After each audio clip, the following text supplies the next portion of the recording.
It is now dehumanizing to say that Asians are good at math.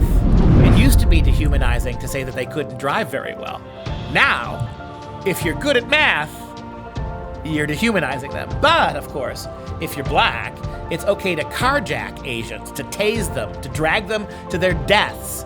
The media will never name you as a culprit, especially because you're black, but instead blame it on white supremacy. I'm Dr. Duke. Dave Fiorazzo is here, and this is the Dr. Duke Show.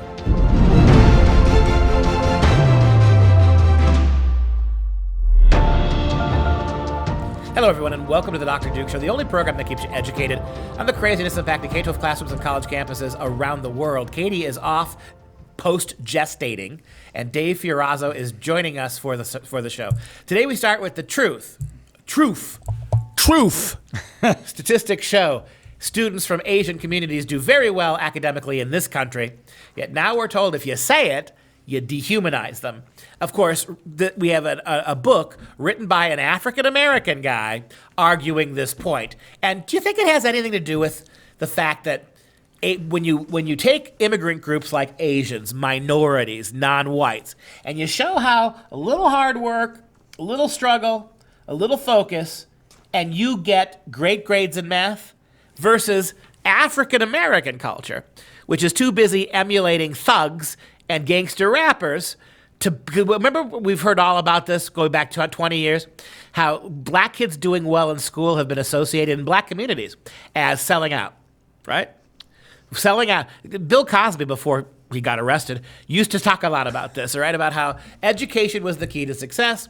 And in black communities, we have to create the same enthusiasm for learning as you find in white communities, and the Asians did it. So I wonder if the black professor who wrote this book about how it dehumanizes Asians to say they're good at math, I wonder if that's just not a little attempt to cover up the fact that his own people aren't doing so well. Well, I think we talked before the show a little bit, the fact that this is all about work ethic, and that applies to anyone across the board. Work ethic does not discriminate. But in this Red State article, it says, on international exams, it's true that Asian countries are among the top performers in math. But it's also true that other Asian nations rank 38th, 46th, 59th, and 63rd. How do you figure this? So interestingly, those top performers also lead in reading. So the top performers in math that are Asian also are top in reading. But there isn't a narrative that Asians are good at literature.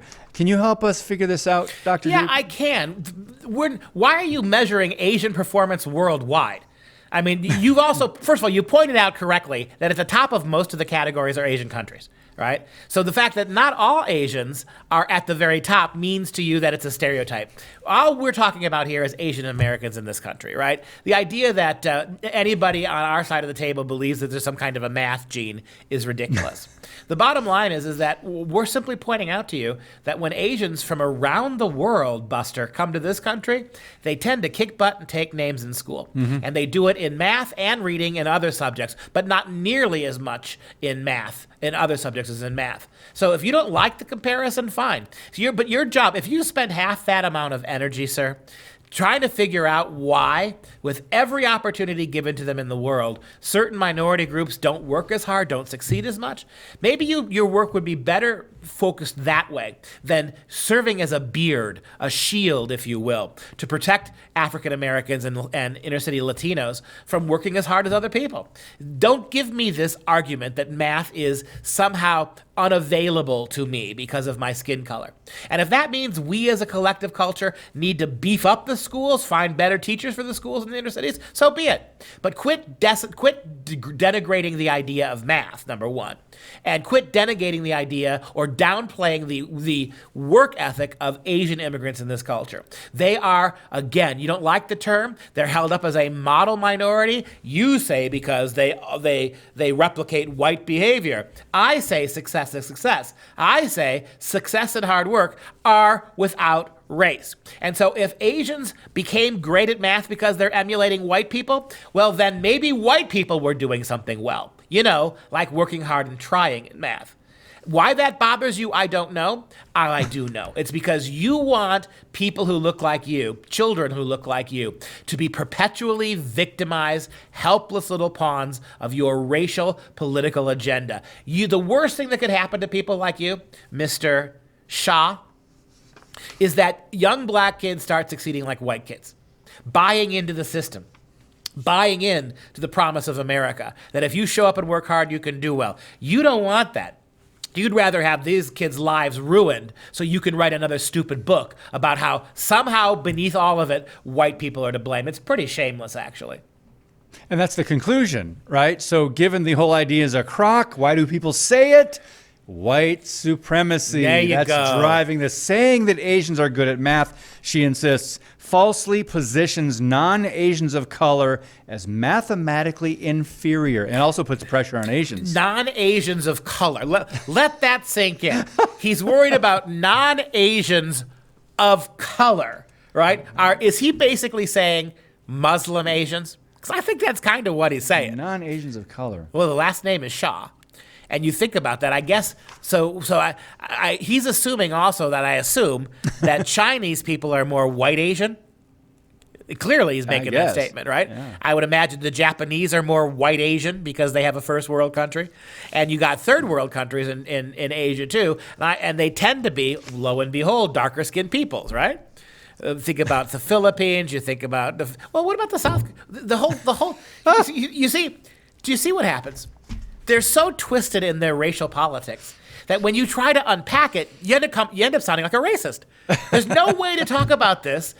You either ignore it and just nod, oh, what a smart thing to say. Asians are being humanized because they're so good at math. Or you actually take the time to go unpiece what they say, and you quickly find yourself floating in a sea of left-wing racism without a life raft. But that's the bottom line of this whole thing. How does this article end? White supremacy. But it's not a joke to say Asians are good at math. It's racist. It's racist! That's the point of this whole article.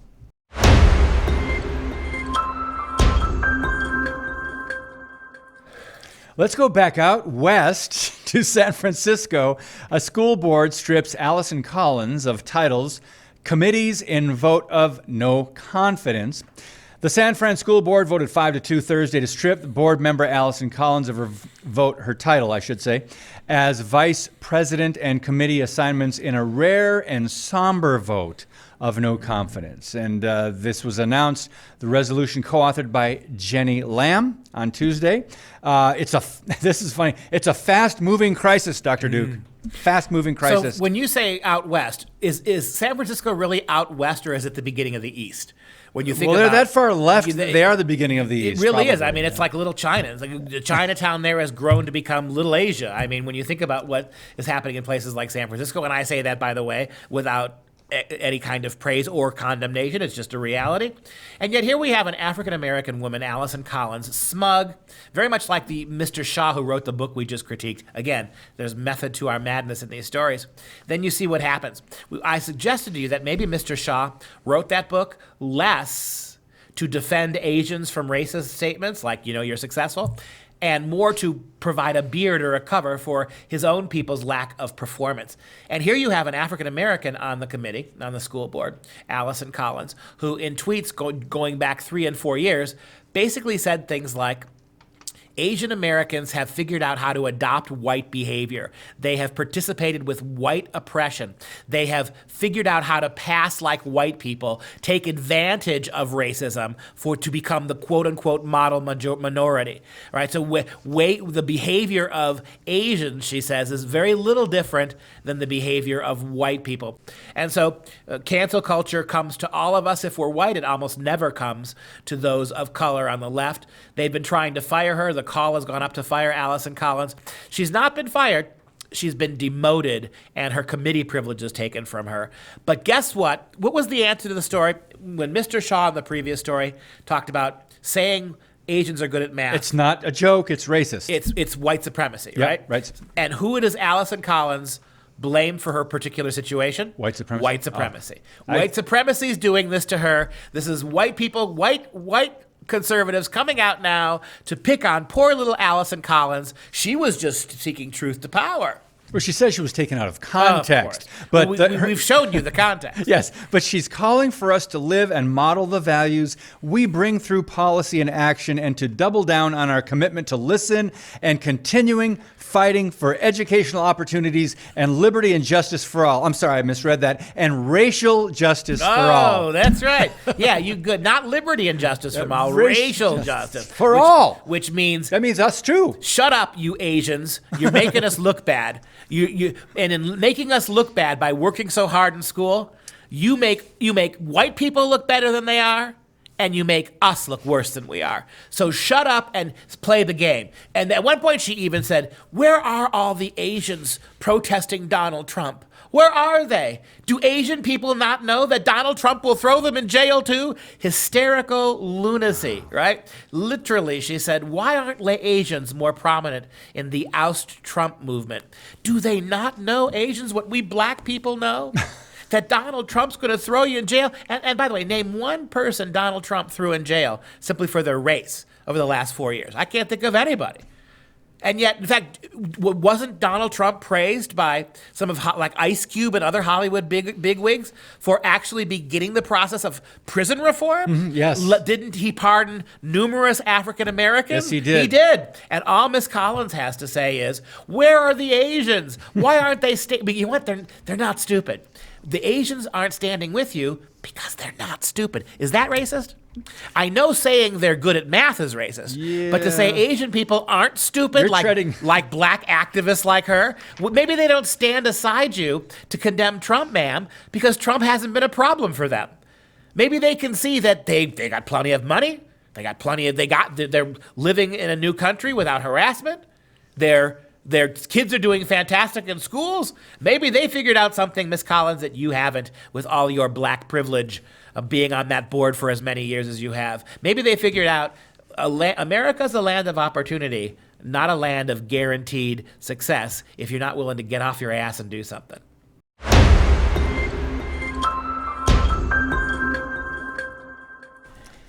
Well, how did we get here, and what were they taught in high school? This is scary. Yale students enthusiastically sign a petition to repeal the Constitution. So does parity even exist anymore? This filmmaker, Amy Horowitz, recently went to Yale University to ask students to sign his petition to repeal the U.S. Constitution, and they actually did it. Dr. Duke, 65% of them want to do this. What do you expect from a school whose fight song never gets more poetic than Boola Boola, Boola Boola? That's deep. Boola Boola, Boola Boola. Yeah, when you see this video about the willingness of people to actually sign a petition to get rid of the Constitution, I think you'll see all we need to know about the Ivy League. I have a petition to repeal the Constitution of the United States. I mean, that sounds cool. Yeah. I like it. That's neat. That's awesome. I laud your efforts, and I wish you good luck. It was created in a racist and white supremacist context. Do you agree that it's kind of a racist document at this point? It is. Do you feel the Constitution has any relevance to you at all? I mean, when you put it like that, to answer that question, no. Do you think the Constitution has any relevance to you in your life? Anything in it? I mean, I think it's, I don't know. 65% of everyone I spoke with signed my petition to get rid of the Constitution of the United States of America. All fine. Thank you very much. I appreciate it. My all-time favorite was, what's the Constitution? Did you hear that? Isn't Yale in the United States, by the way? Isn't the Constitution the law of the land? The northeast of this, I'm not quite sure it qualifies as America anymore. But yes. I mean, now again, let's step back. 35% refuse to sign it. At Yale, I'll be very blunt with you. If you asked me to bet on the statistics, I bet it was less than that. I would not have imagined that many would actually have defended refused to at least sign a petition saying we should get rid of it. You asked me, I would have probably said it was 75-25. If I had to guess before, right? So I'm pleased that 35%, that's no small thing on a school like campus. Do you think there are 35%? Do you think 35% of Yale's student body is conservative? 35% conservative? No way. Do you think 35% of their faculty are Oh conservative? my goodness, no. So 35% somehow know enough not to do stupid things, right? That's something, isn't it? I mean, so rather than dwell on the negative of this, All right. stop just for a second and think about that. That number, how did it get so high? You're really an optimist, aren't you? No, I'm not. but I'm going to take it. Again, I'll bet you I know for a fact less than 10% of the student body of Yale identifies as conservative, and probably less than 1% of the faculty. And yet, on a campus like that, which relentlessly tells kids, like that one smug little punk white boy, well, it was created in a white supremacist context. No, it wasn't. But we fought that battle before on this Dr. Duke show. We'll continue to fight it. That smug attitude is what they get over and over again. How did 35... Now, it could have been something as simple as 35% said, I don't sign petitions. 35% said, I'm not talking to you. 35% says, I got to go to lunch. I mean, that could be something as simple as that, Could too. be, yeah. So in this sense, I suppose I'm being perhaps optimistic. But 65% is a big number to sign a petition to get rid of It the was Constitution. unscientific, this poll. Of course. Yeah. But what did you think of some of the responses that we saw? Well, the one that what is the Constitution? What is Was the that Constitu- real? I think it was real. This Yeah. And again, I mean, there were a couple African Americans who you can see he talked into it, Yeah, right? yeah. All right. The one I'm thinking about the one fellow who said, "Well, when you put it in that context, Yeah. no, it doesn't mean anything to me," but implying that up until that moment, he might have been willing to listen to the thought that the Constitution had some value. And so don't forget too the way it was being That's true. pushed, right? That's true. That it's a racist, sexist document. It's bigoted. And I got to say this. I've said it before. I'm not worried about it. It is overwhelmingly women. I'll bet you many of that 35% who didn't sign were men. If you look at that video again, you'll see overwhelmingly it was women. Women that had no problem. Don't give it a second thought. Absolutely like what you're doing. Keep doing it. That's neat, right? I'm proud of what you're doing. What we have seen about these on-campus interviews like this, women are reflexively, one might almost say irrationally, for any left-wing topic, no matter, would you like to see the White House burned down and replaced by a black building? Absolutely.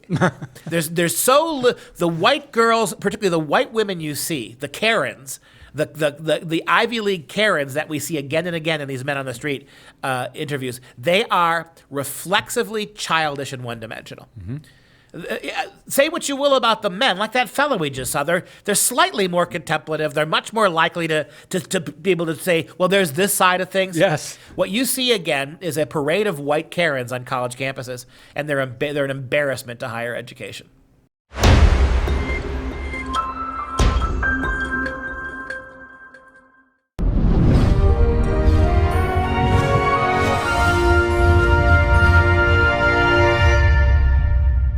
It's time again for some real education. Paradise Lost by John Milton. This is our final day of Milton's Paradise Lost. We did 5 consecutive shows. Basically, that's a week for us, ending on this Monday. And it is a remarkable book. It's a great epic. I hope that some of the quotes, for every one quote I've read you over the last 5 days, there are dozens of just absolutely stunning poetic images and speeches. Satan is, even though he's the villain of the piece, he speaks some of the most gorgeous language. The action, the poetry, the mood of the poem is the greatest long poem in the English language. There's just no doubt about it. And for the final day, I want to read you a short clip from the very end of book 12. The Paradise Lost is composed of 12 books, 12 chapters, if you will. The 12th book is the end. And at the end, something really beautiful happens. After God has banished Adam and Eve, the punishment is death, right? So they've lost their immortality. God is removing them from the Garden of Eden and placing them on earth, where at the end of their time allotted to live, they will die. They have been moved to the category of mortal creatures. But he does one great big favor for Adam before he moves them to earth. He takes Adam to the top of a high mountain, and he shows Adam all the future generations of mankind. These will come from you, St. Michael the Archangel says, and shows him the wars and the empires. But it ends with Christianity being vindicated. It ends with Western culture adopting Christianity. It ends with the Son of God coming again as a king, not a sacrifice at the end of time. That little bit of hope that the angel Michael gives to Adam before Adam and Eve are sent into the world to suffer excruciating labor, to till the land, to suffer the pains of birth and childhood, things that didn't exist before. And these are the very last lines of the poem. Take a look. Adam and Eve together, holding hands.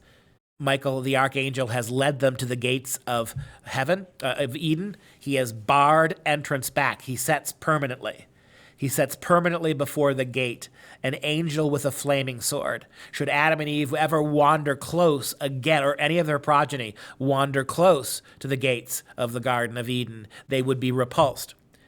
And this is the moment where they, looking back, all the eastern side beheld of paradise, so late their happy seat, waved over by that flaming brand, that's the flaming sword held by the angel, the gate with dreadful faces thronged in fiery arms. Some natural tears they dropped, but wiped them soon. This world was all before them, where to choose their place of rest, and Providence their guide. They, hand in hand, with wandering steps and slow, through Eden, took their solitary way. All right, and so a beautiful way. It's a newbie. It's a horrible end. Death is that end. Death is a complete dissimulation. Death is the end of them, literally, until the Son steps in to fix it, which happens also in the book. So I urge you to get a hold of this book. The poetry is not easy. It's very challenging. The images are stunning and incredibly erudite. You're going to be reading the notes at the bottom of the page. But man, if you can make your way through Paradise Lost, you will have spent some part of your life doing something at the highest level of culture, and I urge you to take that upon yourself. All right, just a quick reminder to please download our Freedom Project Media app. Simply search Freedom Project in your app store and make sure you allow notifications. And if you're a fan of this show, please consider a one-time tax-deductible donation to support our Patriot Club, and we will send you our signature tumbler. Visit patriotclub.us. That's patriotclub.us. Before we go, we want to take a moment to show some love to our Patriot Club members. Today, we'd like to give a shout-out to Chad from Alexandria, Virginia. Chad, you're living behind the Iron Curtain of progressivism. Thank you for supporting the Dr. Duke Show. And that's our show for Freedom Project. I'm Dr. Duke. He's Dave Fiorazzo, otherwise known as Christ and Culture Guy. Until next time, stay educated, my friends.